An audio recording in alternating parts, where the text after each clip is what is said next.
45장을 보시겠습니다. 구약성경 1023페이지에 있습니다. 이사야 45장 1절에서 7절에 있는 말씀입니다. 한 절씩 교독하겠습니다. 여호와께서 그의 기름 부음을 받은 고레스와 고엘스에게 이같이 말씀하시되 내가 그의 오른손을 붙들고 그 앞에 열국을 항복하게 하며 내가 왕들의 허리를 풀어 그 앞에 문들을 열고 성문들이 닫히지 못하게 하리라. 경탄하게 하며 논문을 쳐서 부수며 쇠빗장을 꺾고 네게 흑암 중에 보화와 은밀한 곳에 숨은 재물을 주어 네 이름을 부르는 자가 나 여호와 이스라엘의 하나님인 줄을 네가 알게 하리라. 내가 나의 종 야곱 내가 택한 자 이스라엘을 위하여 내 이름을 불러 너는 나를 알지 못할지라도 네게 징후를 주었노라. 나는 여호와라 나 외에 다른 이가 없나니 나밖에 신이 없느니라. 너는 나를 알지 못하실지라도 나는 내 띠를 동일 것이요 해 뜨는 곳에서든지 지는 곳에서든지 나 밖에 다른 이가 없는 줄을 알게 하리라. 나는 여호와라 다른 이가 없느니라. 함께 읽습니다. 나는 빛도 짓고 어두움도 창조하며 나는 편안도 짓고 환난도 창조하나니 나는 여호와라 이 모든 일들을 행하는 자니라 하였노라. 아멘. 우리나라에 8월이 되면 나라를 중요하게 여기는 사람들은 두 가지를 기억하게 됩니다. 하나는 8월 15일은 광복절입니다. 올해 79주년이 됩니다. 80년의 역사가 이루어졌습니다. 광복이라는 말은 빛을 되찾았다 그런 뜻입니다.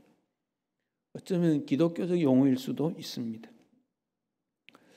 8월 29일은 국치일입니다.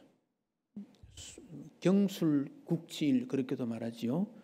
1910년 8월 22일에 일본과 조약을 맺게 되는데 그리고 일주일 지난 8월 29일에 순종이 발표를 하게 됩니다.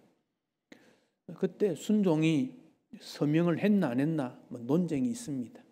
이건 중요한 건 아닙니다. 역사가 그렇게 흘러간 거 어떻게 하겠습니까?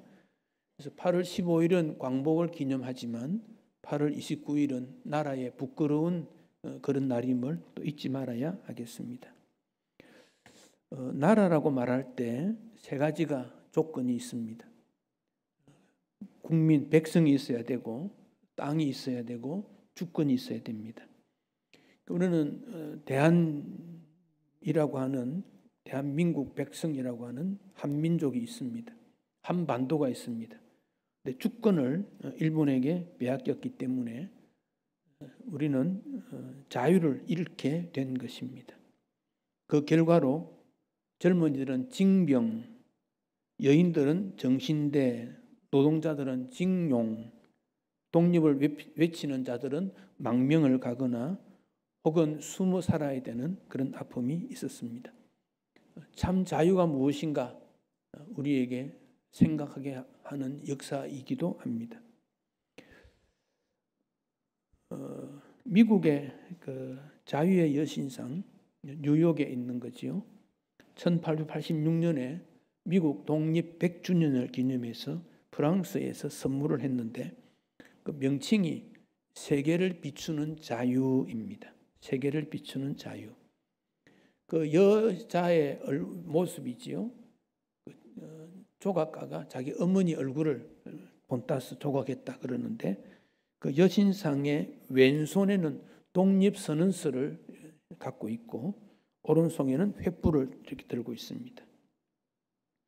법적으로 자유를 얻었고 세계를 비추는 빛이 되겠다 그런 의미라고 생각합니다. 이것은 전 세계에 자유의 빛을 비추겠다고 하는 그 정신이 우리도 본받아야 될 정신이라고 생각이 듭니다. 일본은 정한론이라고 하는 조선 정복을 해야 된다고 하는 일본 사상입니다. 그 정한론 사상 때문에 1894년에 청나라와 1904년에 러시아와 1914년에 세계대전을 일으킵니다. 그러니까 1894년부터 10년 어간으로 이렇게 전쟁을 일으키게 됩니다. 러일 전쟁을 하면서 우리나라에 있는 모든 것들을 전쟁에 동원시키려고 하는 그런 일들이 일어났습니다. 그러다가 1930년대에 오면서 문화, 정신적으로 압박을 하게 되는데 그 내용들이 여러 가지 있습니다. 내선 일체, 일본과 조선은 하나다. 그런 사상입니다. 황민화 정책, 천황을 위해 목숨 바쳐라. 그런 겁니다.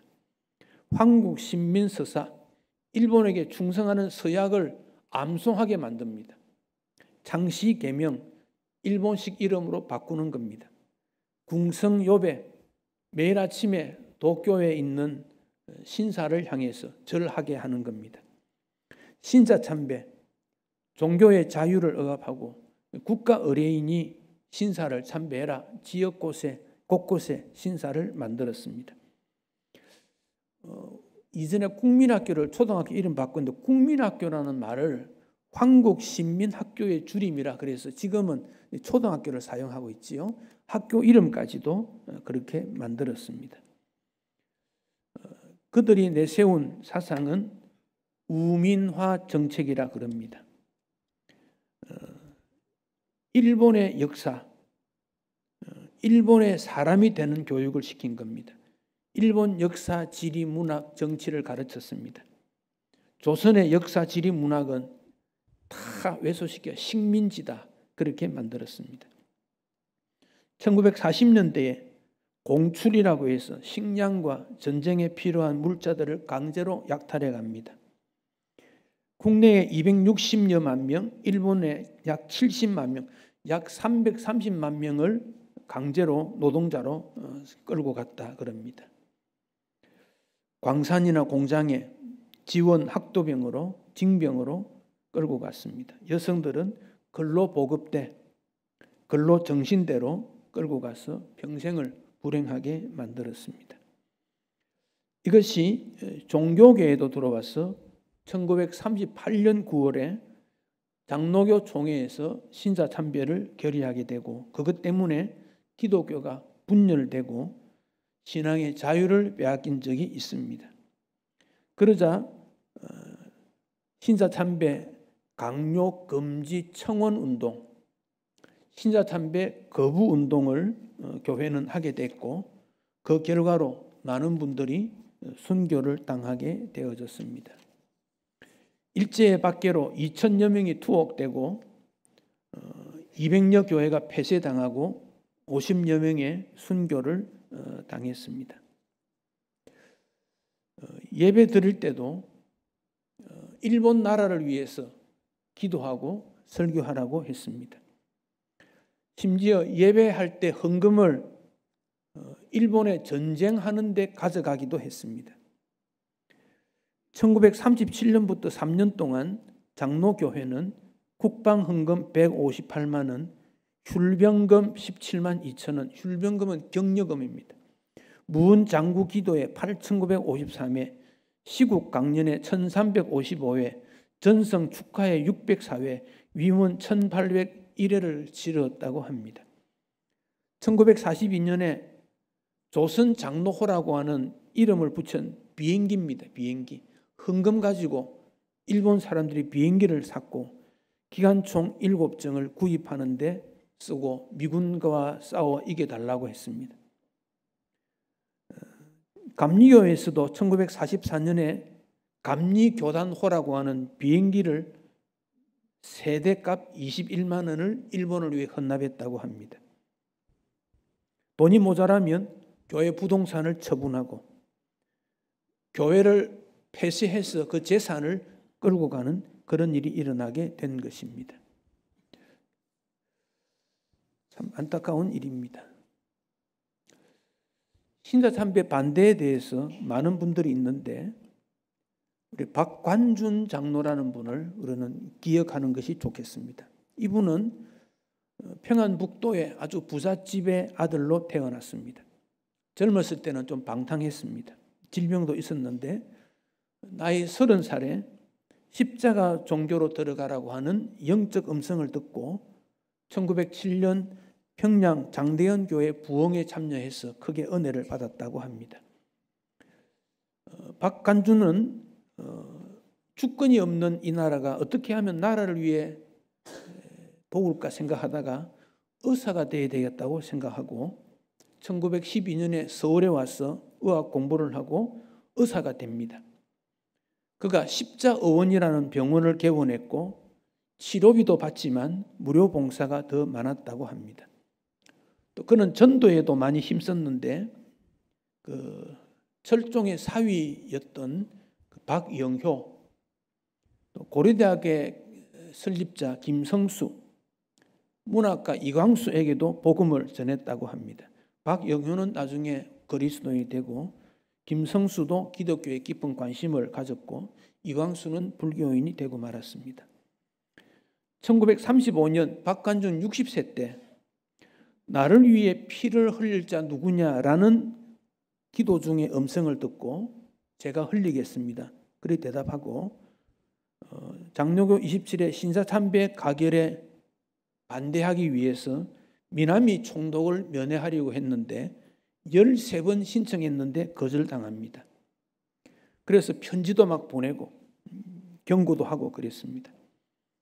그러다가 39년 3월 22일에 이 박간준 장로하고 그때 학교 교사였다가 신사참배 때문에 사임했던 안희숙 선생, 일본에서 재학 중이던 박간중 장로의 아들 박영창, 세 사람이 일본 제국회의, 요즘 같으면 국회입니다.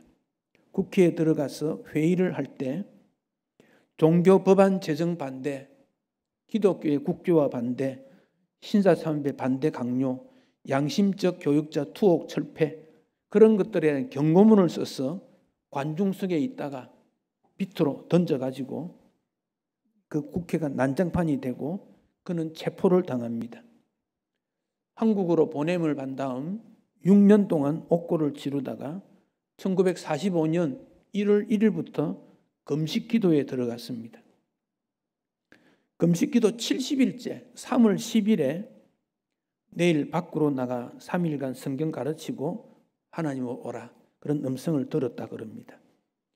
3월 11일에 의식을 읽고 이제 감옥에서 나와서 평양 기독병원에 입원을 합니다. 문병원자들에게 신사참배 안 됩니다. 열심히 예수 믿으세요.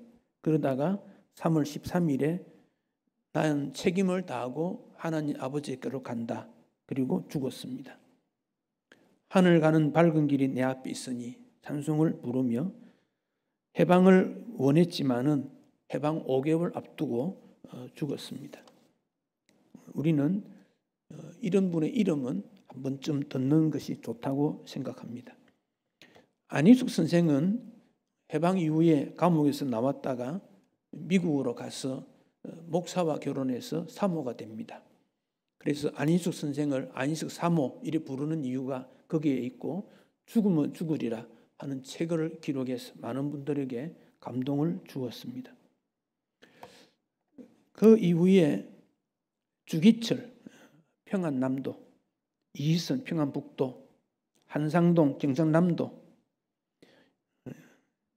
이주원 주남선 경상남도, 손양호는 전라남도, 이계실은 함경남도, 만주 지역의 박어흠, 김형락, 김윤섭, 이런 분들이 지역에 곳곳에 흩어져서 복음과 함께 신사참배 반대를 부르짖고 나라의 독립을 위해 애썼던 분들입니다. 이들은 1940년 3월 안동에 모여서 결의를 했습니다. 신사참배는 죽어도 반대할 것, 신사참배한 학교에 자녀들을 보내지 않을 것, 세속화되어 신사참배하는 교회에는 출입하지도 말자, 신사참배하지 않는 동지들이 모여서 가정예배로 드리자, 신앙의 동지들이 모여서 영적 교회를 육성하자, 이런 결의한 적도 있습니다. 이 사진은 45년에 해방된 분들, 옥중에 있는 분들의 사진입니다. 일본은 1940년 6월부터 조선 기독교 불온분자 일제 검거령을 내리게 됩니다. 그리고는 마구잡이 사람들을 모아서 순교를 당하는 일이 일어나고 일제 강점기를 우리는 역사의 암흑기라고 부르고 있습니다.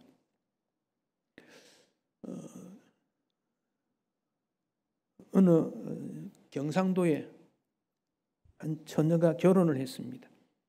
6개월이 지났는데 남편이 나도 나라를 위해 독립운동을 좀 해야 되지 않겠소? 3년만 독립운동할 테니까 보내어 주시오. 그래서 떠나갔습니다. 3년이 되어도 소식이 없으니까 남편을 찾아 나섰습니다. 수소만한 끝에 만주지방 어디 있다는 거예요. 그래서 두만강 도문이라는 곳에 가서 한 여관집에 머물게 되고 거기서 남편에 대한 소식을 찾았습니다. 알고 보니까 남편은 5일 전에 일본군에 의해서 죽었다는 겁니다. 그날이 남편 생일이었습니다. 그래서 두만강에서 남편의 생일과 죽음을 슬퍼하는 상을 차려놓고 밤새도록 울었습니다. 여간방에 돌아왔는데 이 서러움이 북받치니까 밤새도록 비통하게 울었습니다. 그 다음 날 이 여인은 두만강에 몸을 던지고 맙니다. 이시우라고 하는 거제도 출신의 그 시인이 있었는데 그가 옆방에서 그렇게 우는 여인의 소리를 듣고 주인에게 왜 저 여인이 저렇게 우는가요? 물었더니 그 사연을 이야기해 주었습니다. 그가 가사를 썼습니다. 그게 우리 국민 가요로 불리웠던 두만강 푸른 물에 노젓는 뱃사공 그 노래입니다. 근데 이 노래는 일제시대 때 부르지 못하도록 금지곡이 되었습니다. 심지어는 그 노래를 부른 사람은 혀를 잘랐다고 합니다. 그러다가 해방 이후에 그 노래를 부르게 되었습니다. 근데 거기에는 보면 정말 우리 민족의 그 비통함이 담겨져 있습니다. 강물은 흐르고 또 흐르는데 내 사랑하는 가족은, 내 사랑하는 나라는, 내 사랑하는 조국은 왜 이렇게 되었는가? 우리의 선배들이 얼마나 아픔이 많았는가 하는 점들을 생각하고 이런 일이 다시는 일어나지 않도록 긴장하지 않을 수가 없습니다. 일제시대 때 가장 부흥운동을 많이 했던 분이 길선주 목사입니다. 이분을 한국 기독교에서는 잊을 수가 없는 것은 이분 원래 다 종교인입니다. 다른 종교에 있다가 29에 예수를 믿었는데 한국의 첫 번 목사가 됩니다. 그는 40년 동안에 복음을 전하면서 380만 정도에게 복음을 전했고 3천여 명에게 세례를 베풀었고 목사, 전도사, 장로를 800여 명 세웠고 60개 교회를 개척해서 한국 교회의 아버지다 그렇게 말합니다. 3.1운동에 그 반대 서명했던 33인 중 하루인데 한 사람인데 해방되고 건국훈장을 받지 못했어요. 그 이유는 황해도 장연합 교회에서 부흥회를 인도하고 기차로 서울로 오는데 이 기차가 빨리 오지 않고 그날 밤에 1903월 1일 밤에 서울에 도착합니다. 만세운동이 이미 시작되었습니다. 그래서 그는 서울에 도착해서 총독부로 가서 자수를 했는데 나중에 합류됐다고 구속하지 않았습니다. 그러나 길선조 목사의 큰아들 진형은 105인 사건으로 3년간 수감 생활했고 고문 후유증으로 석방된 뒤에 죽었습니다. 둘째 아들 진경은 3.1운동으로 수감되었고 셋째 아들 진섭, 딸 진주도 피신 생활을 했고 그 가족 모두가 신앙의 자유와 민족의 독립운동을 했던 경우입니다. 그러다가 그 후에 이제 이분이 건국훈장을 수여하게 되어졌습니다. 1905년에 영국에서 부흥회 운동이 일어났습니다. 그걸 듣고 우리나라에도 부흥운동 하면 좋겠다. 그 마음을 가졌습니다. 그러다가 1906년부터 부흥의 준비를 하고 1907년에 평양 장대현 교회에서 열흘 동안 사경예는 요즘 부흥입니다. 성경 연구하는 거 사경예라 그럽니다. 1,500여 명이 모여서 열흘 동안 사경예 하는 동안 성령의 역사가 일어났는데 이것을 우리는 평양 대부흥운동 그렇게 말합니다. 그때 그를 이렇게 역사가가 말하고 있습니다. 2,000명 이상 수용하는 장대현 예배당에 회중이 차고 넘치도록 모였는데 성령에 휩쓸림 받아 소리쳐 울고 가슴 치며 통곡하고 흐느끼 울며 기도하고 혹은 발을 구르고 자복하며 혹은 춤을 추며 찬미하니 소리 합하여 소리의 기둥이 번자단에 타오는 불기둥 같았다. 길선조 목사님은 신앙 실천 사항으로 매주 기도 제목을 제시하기도 합니다. 월요일에는 가족을 위해, 화요일은 불신 친족을, 수요일은 친구, 목요일은 나라와 민족, 금요일에는 교육기관, 자선봉사단체, 토요일은 해외 동포, 주일에는 국내외 교회를 위해 기도하자. 그리고는 기도, 성경 공부, 전도, 교회 출석, 헌금을 장려했습니다. 이런 일과 동시에 일부 사람들은 이 땅의 한반도에서 살아가는 일이 한계가 있구나 그 점을 생각하고 만주 땅으로 가는 그런 일이 일어나게 되어졌습니다. 함경도에 있는 6가정의 부자들이 이상촌, 아주 이상적인 마을을 건설해보자. 일본의 지배에서는 안 되겠다. 그리고 인재 교육이 필요하다. 그 목적으로 만주로 가서 세운 게 명동촌입니다. 거기 김약연 목사를 중심해서 훈련받았던 그들 중에 우리가 아는 대로 윤동주 시인이 있고 문익환 목사도 거기 출신입니다. 그들은 나라를 살리고 마을을 살리는 것은 기독교밖에 없다. 그렇게 결론을 믿고 먼저 교회를 세웠습니다. 학교를 세웠습니다. 용정초등학교, 지금도 학교가 있습니다. 그리고 거기 교사는 기독인 교사를 세우자. 그래서 기독인 교사를 그들은 세웠습니다. 이런 일이 국내외적으로 일어나게 되어졌습니다. 이런 신앙의 선배들이 지켜왔던 신앙의 자유, 복음이 이 땅에 일어나게 된 일들, 이 모든 일을 우리가 기억해야 될 일이고, 왜 이 땅에 그런 일이 일어났을까? 여러 가지 이유가 있겠지만 무지했고 자신의 주장이 너무 강해서 아집에 사로잡혔고 세계는 개방해 나가는데 폐쇄적이었던 이런 일들 때문에 다시 이 땅에 어두워졌던 것들을 기억하게 됩니다. 이스라엘은 역시 역사 속에 외국으로부터 침략을 많이 받았습니다. 이사야 선지자는 이제 이스라엘이 외국의 침략으로 나라가 빼앗기게 되고 이방 나라에 사로잡히게 된다. 그렇지만 하나님의 은혜로 해방시켜 줄 것이다 라고 예언한 내용이 이사야 선지자인데 그 내용이 오늘 본문입니다. 오늘 본문에 보면 1절에 고레스라는 사람이 나옵니다. 고레스. 이 고레스는 이스라엘 사람이 아닙니다. 페르시아 지방에 있는 캄비세스 1세라고 하는 작은 나라의 아버지, 메데의 왕 아스티아게스의 딸 만난의 사이에 태어난 아들이 고레스입니다.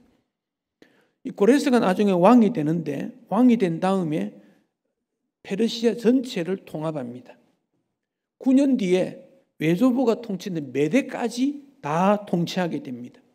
통치한 다음에 그 앞에 바벨론이 지배했던 그 나라들에게 고국으로 돌아가라라고 선언을 하게 됩니다. 그러니까 이스라엘은 고레스의 칙령 때문에 회복이 되었다 그런 말입니다. 그 고레스를 1절에서 기름 부음 받은 고레스라고 했습니다. 이것은 메시아를 말하는 거냐라고 사람들이 착각했는데 역사를 살펴보니까 아니더라. 하나님이 사용한 인물이었다. 그렇게 결론을 맺습니다. 본문 2절, 3절을 보면 하나님께서 고레스를 통해서 그들에게 회복을 주고 나라가 다시 세워질 것을 약속하고 있습니다. 그 일은 이스라엘 하나님께서 너를 위해서, 나 외가 나를 통해 너를 위해서 그렇게 했다. 그 점을 강조하고 있습니다. 이스라엘의 독립운동 외교적 노력이 아닙니다. 하나님께서 때가 되어 하나님의 뜻 가운데 이루어지게 된 것입니다. 이와 유사하게 우리나라의 광복도 그렇습니다. 제2차 세계대전을 일으킨 독일, 이태리, 일본이 연합군과의 전쟁에서 밀리게 될 때 1943년 9월에 이태리가 항복하고 45년 5월에 독일이 항복합니다. 일본은 미국, 영국, 소련, 중국과 계속 싸우던 중에 1945년 7월 17일에 독일의 베를린 쪽에 있는 체를리 에넨 궁전에서, 즉 포츠담이라는 곳에서 모여 독일 항복 이후에 유럽을 어떻게 재건할 것인가, 태평양 전쟁을 어떻게 마감할 것인가, 그것을 논의했던 것이 포츠담 회의입니다.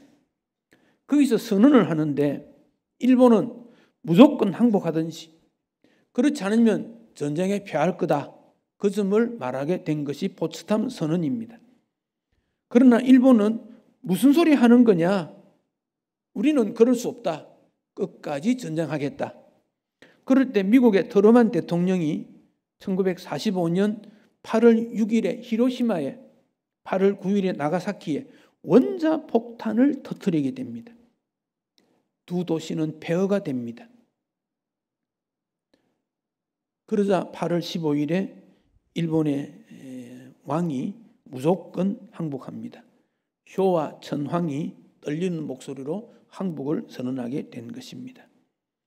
그러니까 우리의 광복은 우리의 광복군이 우리 민족이 그게 아니라 외부로부터 그렇게 됐다는 거죠.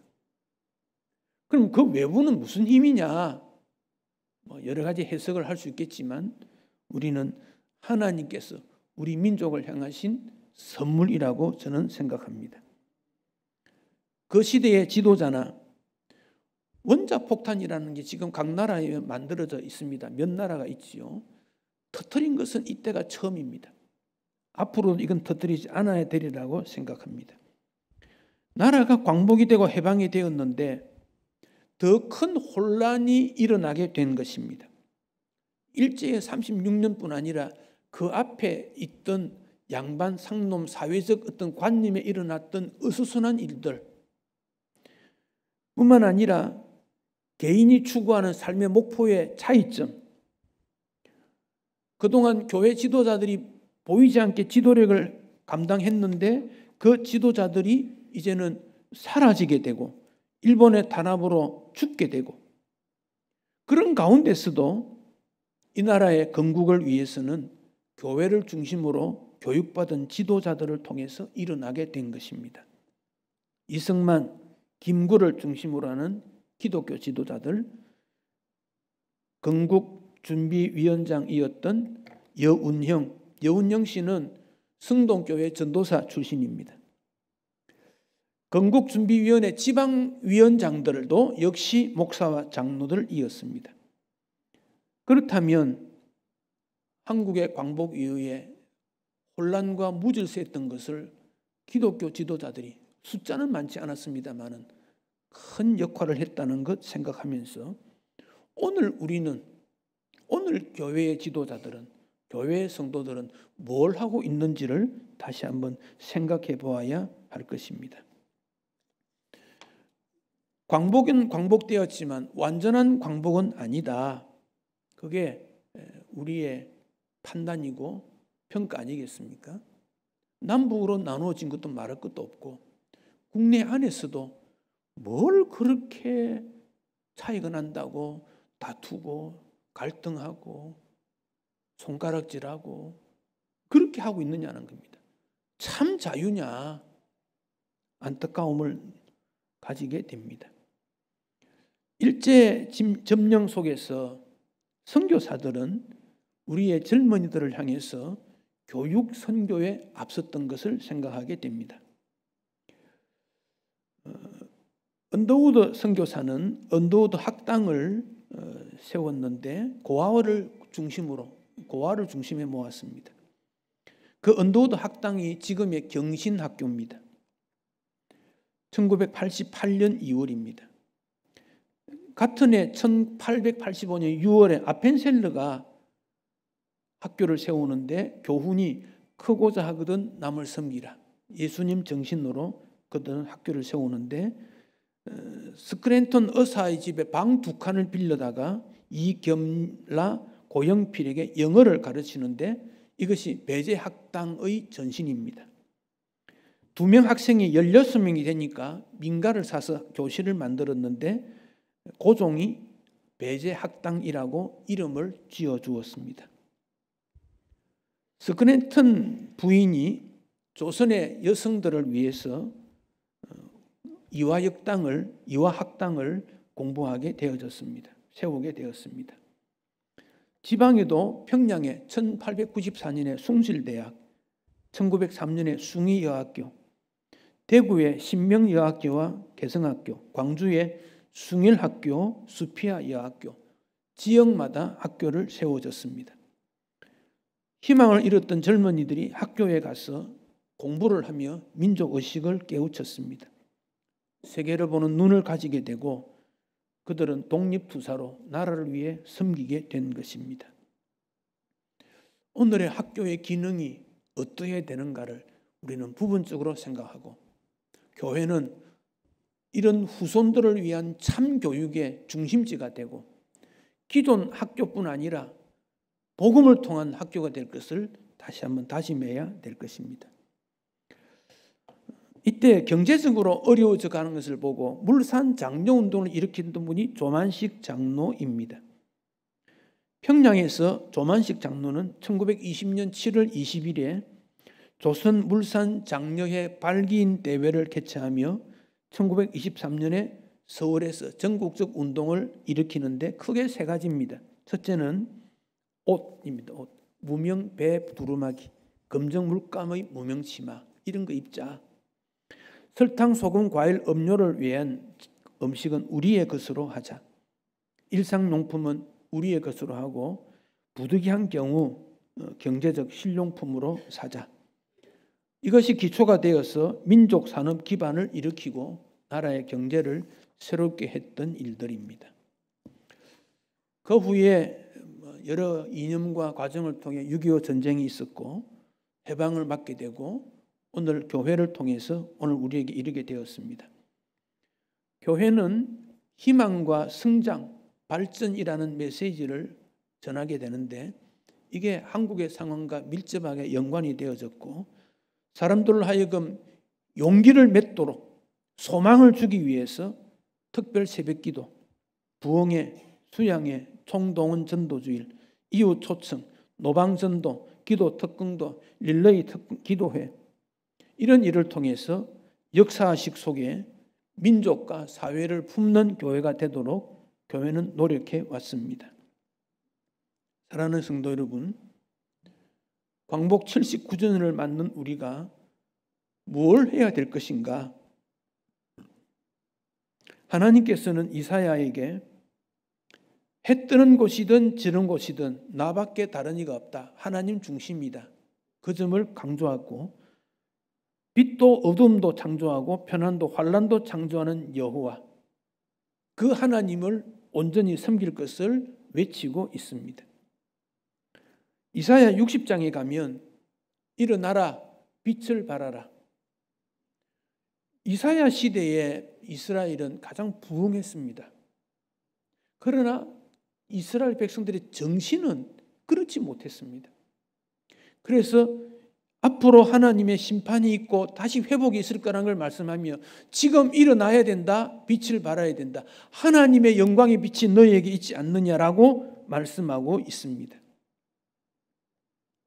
우리에게 주어진 이 약속은 이사야 시대나 오늘 시대나 앞으로도 동일할 것입니다. 지금도 우리 하나님은 믿음의 일꾼을 찾으시고 세움받은 일꾼은 하나님께서 원하시는 그 길로 가야 된다는 사명을 가지게 됩니다. 우리나라 애국가에 대한 논쟁이 있습니다. 누가 지었느냐 잘 모른다는 겁니다.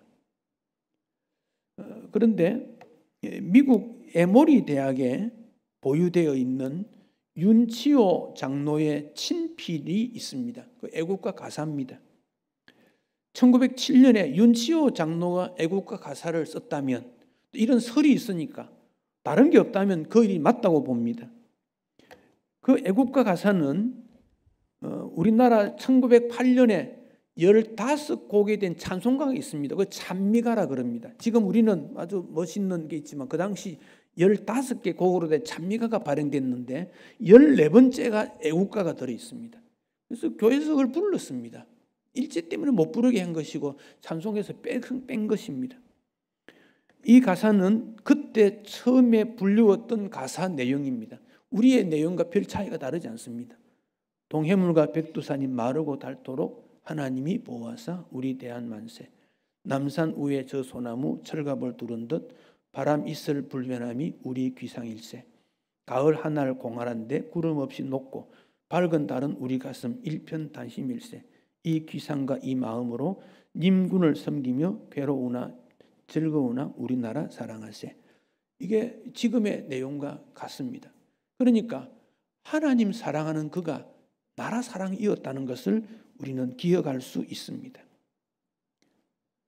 어두운 시대에 빛이 필요했습니다.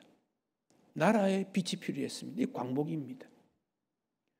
지금 사람들 마음속에 어두움이 여전히 담겨져 있습니다. 어두움입니다. 그 어두움은 복음의 빛 외에는 밝게 할 것이 아무것도 없습니다. 복음운동이 광복운동이기 때문에 그렇습니다. 일제의 극심한 박해에서도 예수 믿는 사회에 늘어났다는 겁니다. 1919년에 기독인이 전 인구의 1.5 내지 2%입니다. 그런데 독립운동의 70% 이상, 심지어 어떤 분은 85%까지 또 말하는데 독립운동가들의 70 내지 80%가 기독인이었다. 그럼 뭘 말합니까? 이 땅의 자유 평화는 복음에서부터 출발하고 복음 중심이라는 것을 우리에게 알려줍니다. 사랑하는 성도 여러분, 오늘 우리는 뭘 해야 합니까? 우리에게 주는 과제는 무엇입니까? 아직 우리는 반쪽된 나라에 있습니다. 북한에 대한 통일, 북녘에 대한 복음 전파의 사명, 이거 잊어서는 안 됩니다. 교회가 나아가야 될 방향입니다. 동시에 억눌림 당하고 고통당하는 이웃에게 참 자유가 무엇인지를 보여주는 사명이 있습니다. 독립운동했던 분들의 모습을 보면요, 다 부자고 지도자고 능력 있는 자들이었습니다. 물론 어렵게 가난하게 사는 사람도 있지요. 그들의 정신 속에 복음이 담겨 있었다는 것 잊지 말아야 되겠고, 지금 오늘 우리에게 주어진 과제는 무엇인가는 사명을 갖게 되고 나의 할 일은 무엇인가를 찾아야 되는 시기가 오늘이라고 여겨집니다. 다시 한번 광복의 때를 맞이해서 교회의 사명, 나의 사명이 무엇인가 주님 앞에 기도하며 찾으며 실천할 때 우리가 가야 될 길이 무엇인지를 알게 되고 내가 왜 사는지 그 목적을 분명하게 갖추게 될 것입니다. 복음 안에서 참 자유와 해방과 천국의 소망이 풍성하시기를 축복합니다.